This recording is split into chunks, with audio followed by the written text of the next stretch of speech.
Hello. I am very happy to be able to greet you again. We are very sorry about what happened to the channel and very grateful for all the support we received despite the circumstances. To everyone who has stayed with us, thank you from the bottom of our hearts. I'm sure you have already listened to Mary's video about what it means to be an extraterrestrial or what an extraterrestrial is for you. If you haven't, I recommend you watch it for more information and context on the subject. Trying to define what an extraterrestrial is very complex and, as with most things in the universe, its meaning depends on as many perspectives as there are consciousnesses, and there are so many ways in which those perspectives can evolve, that we are left with an infinite number of potential answers. The reason I am writing about this today is to provide you with a clear example of why it all depends on where one is looking, and why it is so interesting to try to develop a more holistic view of things and understanding of those around us. I think it is a very broad topic and can be covered in many ways.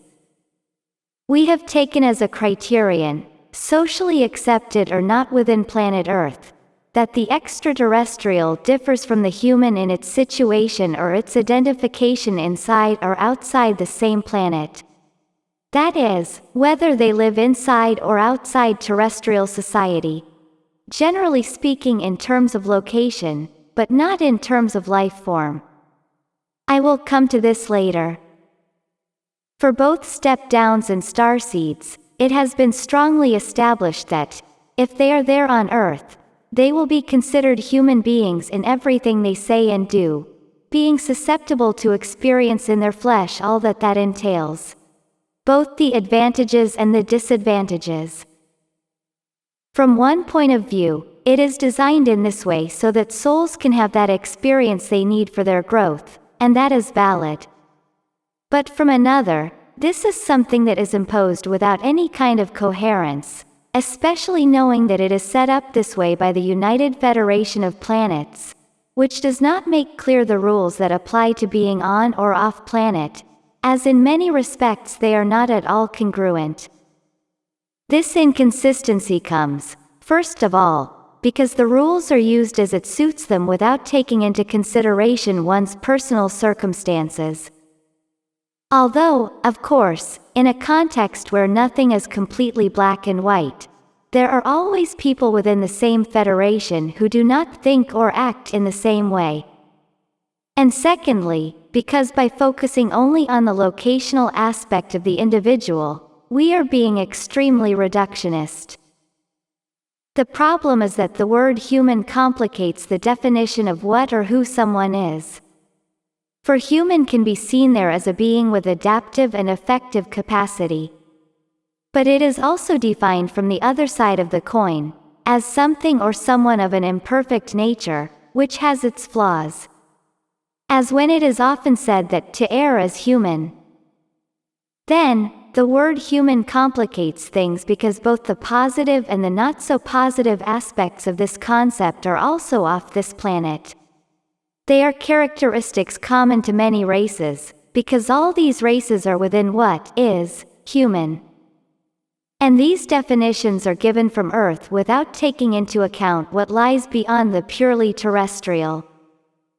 In your experience, you are being a human, if we look at it from the criteria of locality. Yes, it is true, you incarnated there because you agreed to do so. But if we speak from the approach of a consciousness with a slightly more advanced development or level of evolution, the fact that you are there immersed in your society does not mean that your values or your way of thinking has to be exclusively in a certain way, that it has to be subject to that society. Remember that the conglomerate of attitudes, ethics and behaviors that are most common in that place do not dictate who you are as an independent person. Because you have your own criteria and form of expression. And this happens in the same way in what you would call the outside world. That's why we talk about how important it is to realize that a person is a frequency, a density, and not what surrounds them. Everything positive that humanity has, is mostly influenced by the energies that come from outside the earth, and that present a greater connection to the source. The more negative people, who are much more difficult to deal with, are the ones who are more influenced by the soup of lower frequencies from earth, both being part of the same humanity. And in turn, while the star races tend to be very loving, there are also circumstances that occur that are very much akin to the negative faction of planet Earth. It's all intermingled. What I am getting at is that I feel that, above and beyond morphological condition or locality, there is the ethics of an individual. It is from ethics and values that we can begin to better define who is who. But it also depends on the frequencies with which you are most influenced. Therefore, a person can fall into limiting or destructive ways of thinking that make them compatible with living on Earth. And at the same time, there are those who overcome all of the above to the point that they manage to free themselves from it. In both scenarios, all may have considered themselves human at some point, but some went the right way, and some went a little astray. Those who left Earth, influenced by their more expanded stellar identity. Those who entered Earth, lowering their frequency.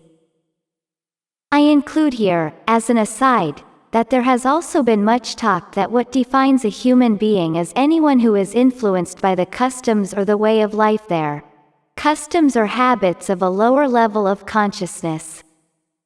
Referring, for example, to those with a self-destructive tendency, even if the person knows that they are harming themselves.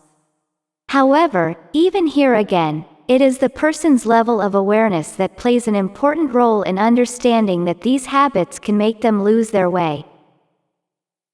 If you are one of those who look at the sky and wonder what you are doing there, if you are not compatible with your surroundings, if you get bad reactions, negative feelings from other people, attitudes and behaviors that you don't identify with, and you don't understand why these things hurt you so much. If you feel in agreement with any of this, then your soul is already in the process of overcoming the 3D matrix and is looking for a life much more in line with who you are. Because, just because you grew up in a human family doesn't mean anything.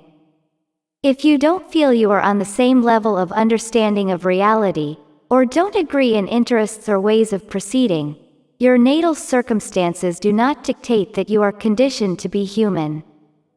If you do not consider yourself as such, it is because there is a spark, a memory, a feeling inside you that tells you that you are simply not. Listen to yourself and make sure you take responsibility for yourself to discover your own identity. I hope that, if you wish, you will find out soon.